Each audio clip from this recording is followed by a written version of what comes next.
Thank you sir, thank you sir.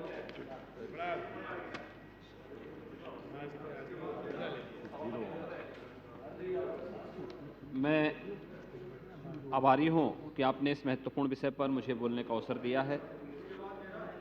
हिंदुओं की पवित्र धार्मिक कैलाश मानसरोवर की यात्रा प्रतिवर्ष विदेश मंत्रालय के सहयोग से कुमाऊं मंडल विकास निगम के द्वारा आयोजित होती है।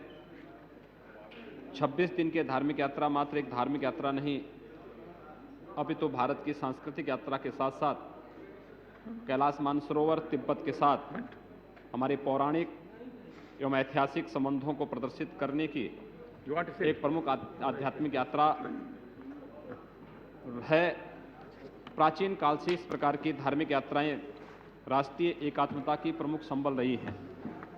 तमाम प्रकार की विघ्न बाधाओं के बावजूद आज भी हजारों की संख्या में श्रद्धालुजन पवित्र कैलाश मानसरोवर की यात्रा पर जाते हैं। अन्य मतावलंबियों एवं मजहबी धार्मिक यात्राओं के प्रति सरकार की जो संवेदनशीलता होती है वह हिंदुओं की इस पवित्र धार्मिक यात्रा या अन्य धार्मिक यात्राओं के प्रति नहीं है। कैलाश मानसरोवर की पवित्र यात्रा दिल्ली से प्रारंभ होती है, तब भारत तिब्बत बॉर्डर डिपो पास तक कुमाऊं मंडल विकास निगम कुछ आर्थिक सहयोग के साथ इस यात्रा को संपन्न कराती है। तीर्थयात्री विकास समिति के द्वारा पिछले कुछ वर्षों से कैलाश मानसरोवर की यात्रा पर जाने वाले श्रद्धालुओं के साथ दुर्व्यवहार की शिकायत मिल रही है।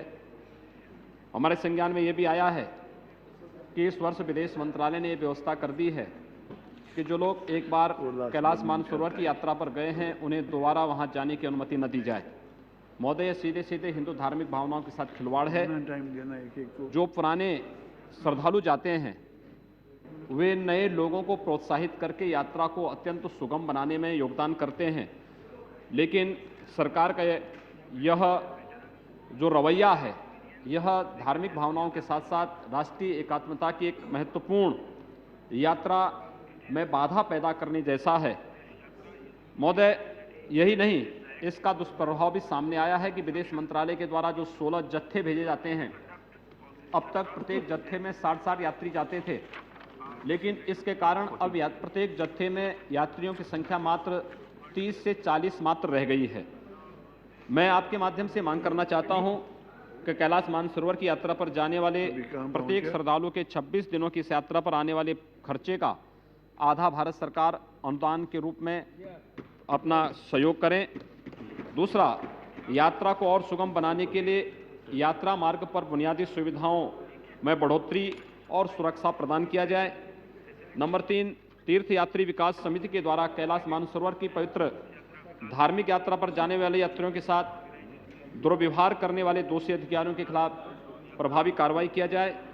और नंबर 4, पूरे देश के अंदर सभी रेलवे स्टेशनों पर, एयरपोर्ट पर हिंदुओं की पवित्र धार्मिक यात्राओं, कैलाश मानसरोवर की यात्रा है, 4 धाम की यात्रा है, अमरनाथ की यात्रा है, केरल में सबरीमाला की यात्रा है, हमारे बैजनाथ धाम की यात्रा है और तमाम प्रकार की धार्मिक यात्राओं पर जाने वाले जो यात्री हैं उनके लिए स्पेशल टर्मिनल, स्पेशल व्यवस्था रेलवे स्टेशन, एयरपोर्ट पर करने के साथ साथ उन्हें आरक्षण में सुविधाएं प्रदान करने के अलावा वहां पर एक स्पेशल अधिकारी की नियुक्ति की जाए।